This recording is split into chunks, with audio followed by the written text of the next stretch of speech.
Hey there, soon-to-be victims. Welcome back to our survival series. Last time, we braved the icy grip of Wendigos, and now we're plunging into the blood-curdling realm of horror movies. Let's be real. Most of us are better at screaming at the screen than outwitting a slasher villain. But fret not, I've got your back.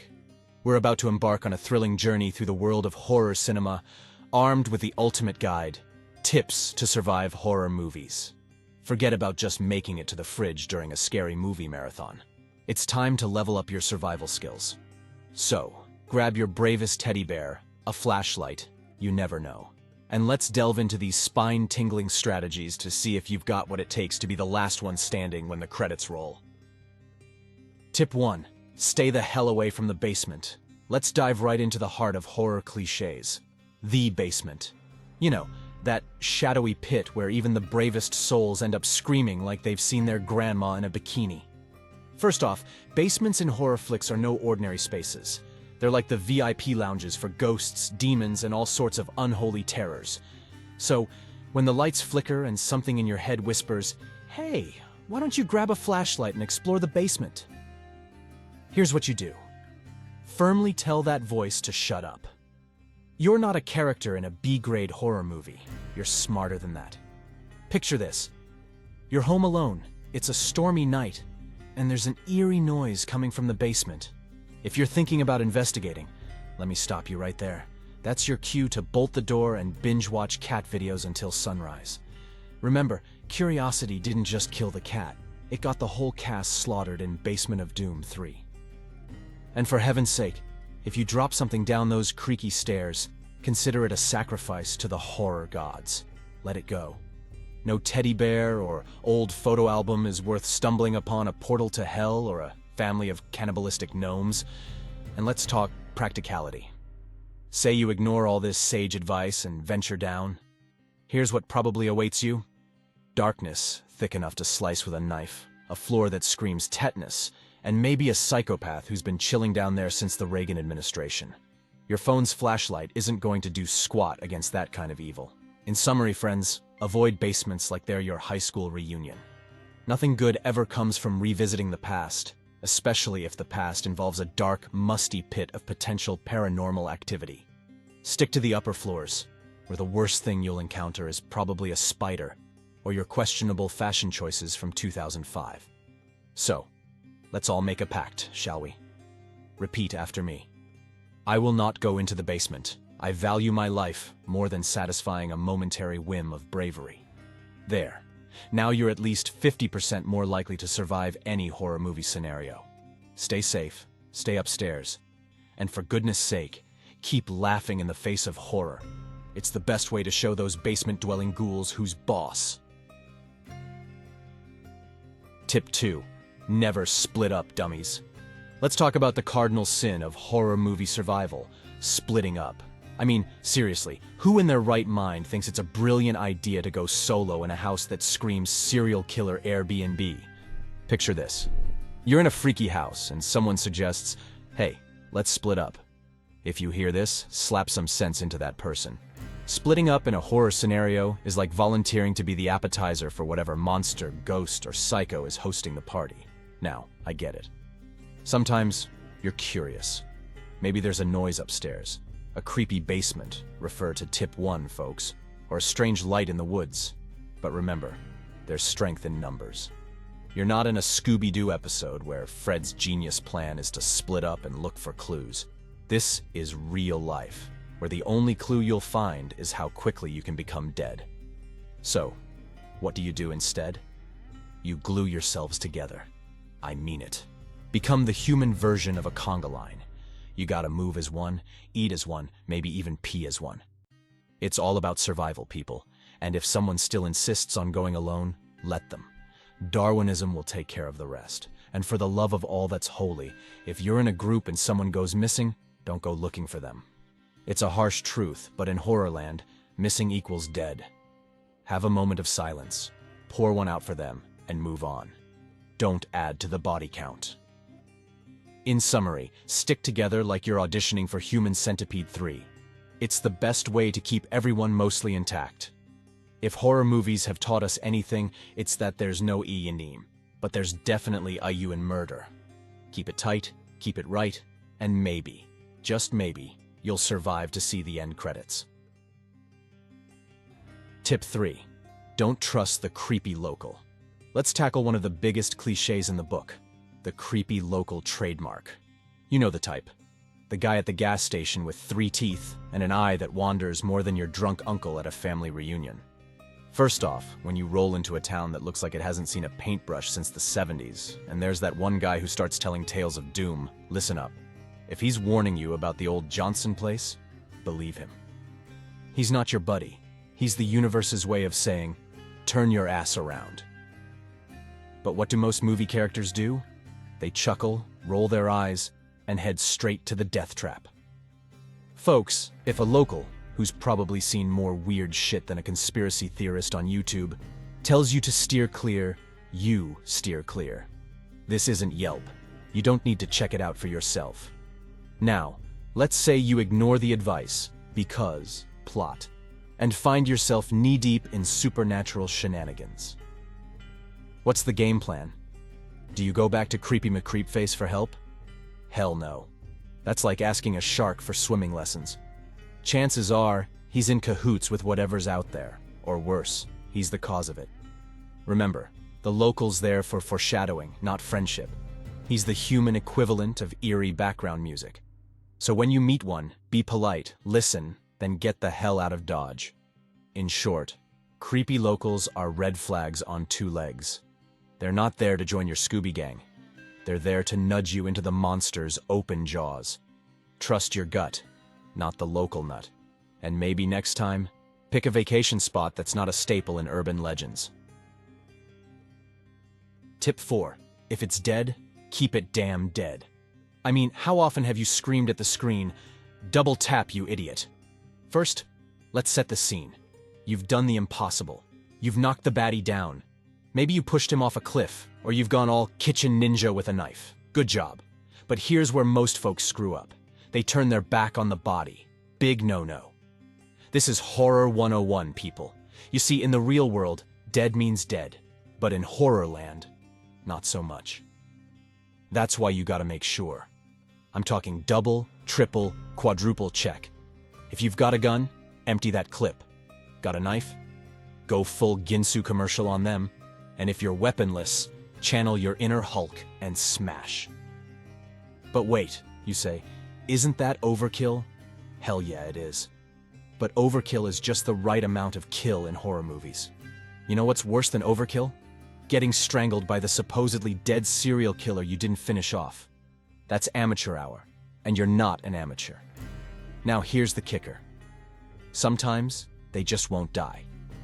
You'll shoot, stab, and whack them, and they'll keep coming like they're sponsored by Energizer. In that case, run. Get the hell out of there and regroup. Remember, you're not in a fair fight, you're in a horror movie. The laws of logic checked out the moment you heard eerie music from the basement. So, to sum it up, overkill is your best pal. Make sure the bad guy is more than dead. When in doubt, double tap. And if they keep coming, run like your life depends on it because, well, it does. Stay sharp, stay savage, and for the love of all things scary, don't turn your back on the dead. Tip 5, and it's a doozy. Trust no one, especially that creepy kid. Now, we all know horror movies love to throw curveballs. And often, it's that innocent-looking, wide-eyed child or the too helpful neighbor who turns out to be Satan's sidekick. Picture this. You're hiding in a cabin, and there's a knock. You peek out, and it's a kid. Looks harmless, right? Wrong. Horror movies have taught us that kids can be downright demonic. Remember, in a world where dolls can be possessed, kids are fair game. So, what's the game plan? First, keep your guard up. That kid who seems lost and scared could be a decoy.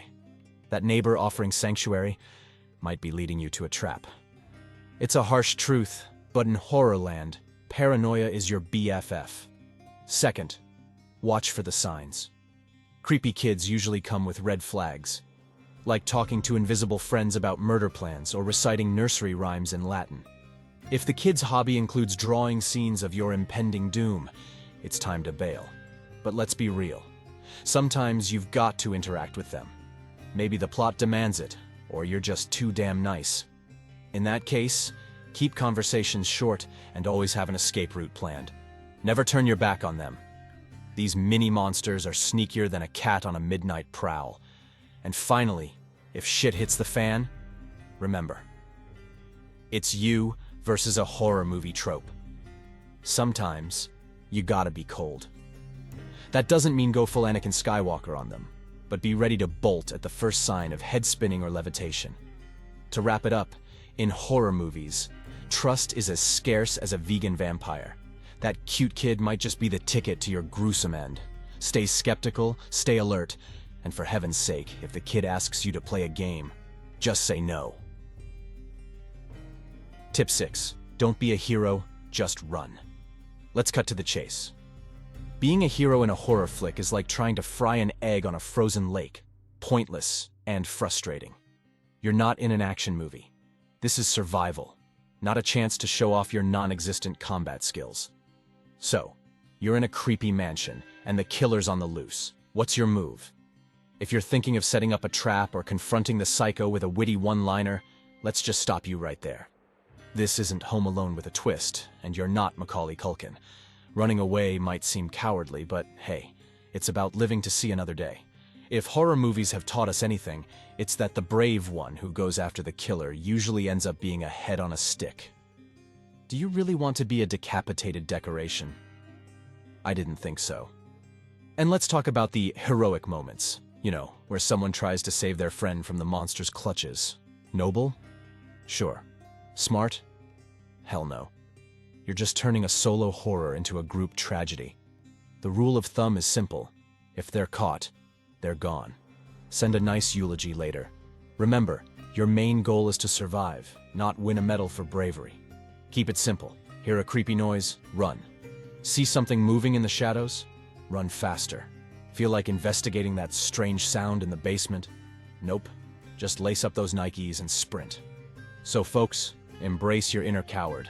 It's smarter to live and feel slightly ashamed than to die with a bravery award pinned to your corpse. Stay light on your feet, avoid unnecessary heroics, and keep in mind that in horror movies, the real hero is the one who makes it to the end credits alive. Remember, when in doubt, run it out. Tip 7. Always check the back seat. This one's a classic, and for a good reason. There's nothing more cliché yet terrifyingly valid than the old backseat surprise. You're not in a cheesy rom-com, you're in a horror movie, for crying out loud. Picture this. You've narrowly escaped the bloodthirsty killer. Your heart's pounding like a drum solo at a rock concert, and you're sprinting to your car. You fumble with the keys, jump in, and bam! You're dead because you didn't check the back seat. Congratulations, you've just become a cliché in a slasher film. Checking the back seat is like checking for toilet paper before you settle in. It's just common sense. Remember, in horror movies, every shadow, every nook, and, yes, every car back seat could be hiding your worst nightmare. Assume that your car is the killer's favorite hideout spot. And let's talk about the art of the back seat check. It's not a casual glance while you're applying lip gloss. We're talking a full-on FBI-style sweep. Think you're overreacting? Well, that's what the last victim thought before they became a human shish kebab. Now, let's address the skeptics. But my car was locked. Oh, sweet summer child, since when do horror movie villains care about breaking and entering? They'll find a way in. They always do. It's like they majored in creepology with a minor in breaking into cars. So remember, before you even think about driving away from that haunted house, creepy forest, or the site of your latest poor life choices, do the thorough backseat check. Your life quite literally depends on it. And if you do find someone back there, well, refer to our previous tips and run. Tip 8. Don't mess with the occult. Let's face it, dabbling in the dark arts in horror movies is like asking to be cursed, haunted, or worse. Here's the lowdown on why you should avoid Ouija boards, seances, and ancient tomes. First off, Ouija boards. Seriously, folks, if horror movies have taught us anything, it's that Ouija boards are not just harmless games. They're a one-way ticket to summoning something you can't unsummon. Remember, when you open the door to the other side, you're not just saying hi to Grandma. You're inviting every malevolent spirit in the neighborhood to your party. And trust me, they're the worst kind of guests. Now, seances. Sure, it sounds classy and old school, but it's basically a group Ouija session. You're just increasing your odds of contacting something with a grudge. Plus, have you noticed how seances always happen in the creepiest rooms, candlelit, with eerie paintings staring at you? There's a reason for that.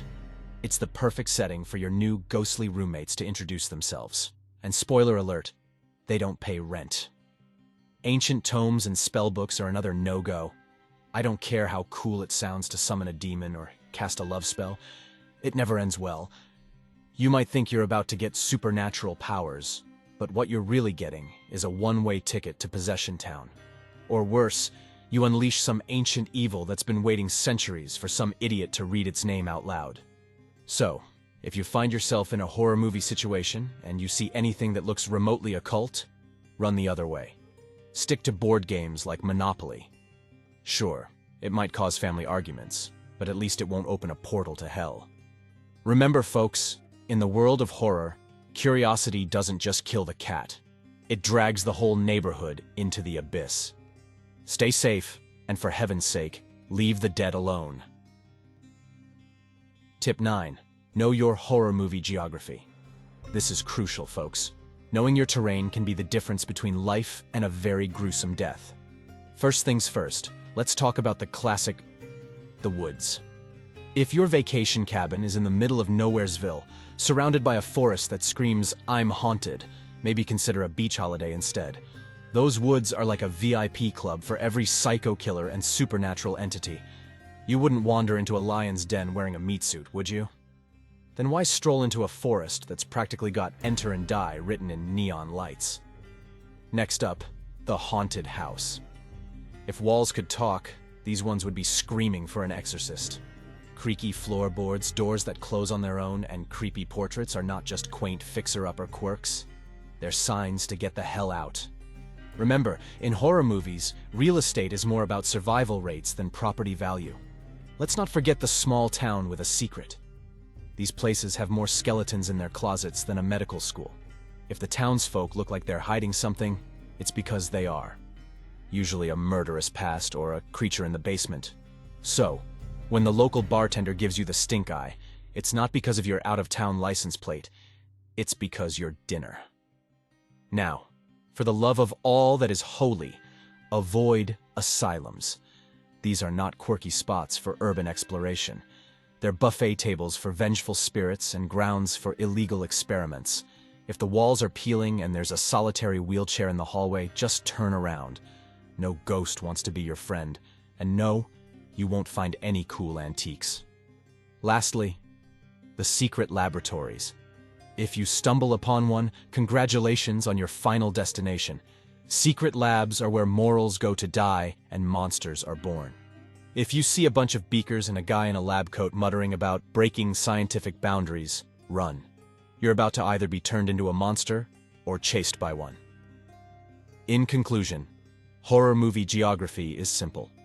If it looks like a place where you could die horribly, you probably will. Stick to well-lit, populated areas, and for the love of cinema, use Google Maps. Getting lost in a horror movie is like wearing a t-shirt that says, "I'm next." Stay smart, stay alive. And remember, scenic routes are scenic for a reason. They're beautiful, and you're alone. Perfect for a horror setting. Stay away. Tip 10. Run like there's no tomorrow. Now, if you've ever seen 28 Days Later, you know those zombies aren't your average shuffling deadheads. They're like Olympic sprinters with a bad attitude and an appetite for brains. So, let's talk survival cardio. Because let's face it, if you can't outrun your grandma, you're zombie chow. First things first, invest in good running shoes. I'm not talking about those flashy ones that light up every time you take a step. You need something that screams, "I can outrun death." Trust me, when the undead are on your heels, you'll thank me for this. And hey, if you survive, you'll have some killer calves to show off. Secondly, Practice, practice, practice. You think Usain Bolt woke up one day and just decided to be the fastest man alive? Hell no. That guy trains like it's his religion. You need to be hitting the pavement daily. And I don't mean a leisurely stroll to the fridge during Netflix binges. I'm talking about full-on, lungs-burning, heart-pounding sprints. Make the mailman think you're nuts. It's fine. Remember, in the world of fast-moving threats, endurance is key. You don't have to be the fastest, you just need to not be the slowest. It's like that old joke, right? I don't have to outrun the bear, or, in this case, the bloodthirsty zombie. I just have to outrun you. Now, let's talk about zigzagging. This isn't just some cute dance move, it's a legitimate strategy. These aren't heat-seeking missiles. They're mindless, albeit fast, zombies. Throw them off your trail with some unpredictable moves. Think of it as the worst game of tag you'll ever play. Finally, let's address the elephant in the room. Stamina. If you get winded running for the bus, you're gonna have a bad time. Start small, build up your stamina, and before you know it, you'll be giving those undead a run for their money. Figuratively speaking, of course. Zombies are notoriously bad with finances. So there you have it, folks. Lace up those sneakers, hit the pavement, and remember, in the horror movie of life, be the survivor, not the opening scene casualty. And for Pete's sake, stay away from treadmills. Those things are a death trap. All right, you brave souls and aspiring final characters, we've reached the end of our grisly, albeit humorous, guide on surviving horror movies. If you've stuck around this long, congratulations. You're either really into survival tips or just enjoy a good laugh in the face of cinematic terror. I hope you've enjoyed this guide as much as I loved dishing out these tongue-in-cheek tips. Remember, whether you're sprinting from zombies or avoiding creepy basements, keeping a sense of humor might just be your best survival tool. Thanks for reading, and stay alert out there. You never know when these tips might come in handy. Until next time, keep those running shoes close and your wits closer. Stay safe and keep surviving.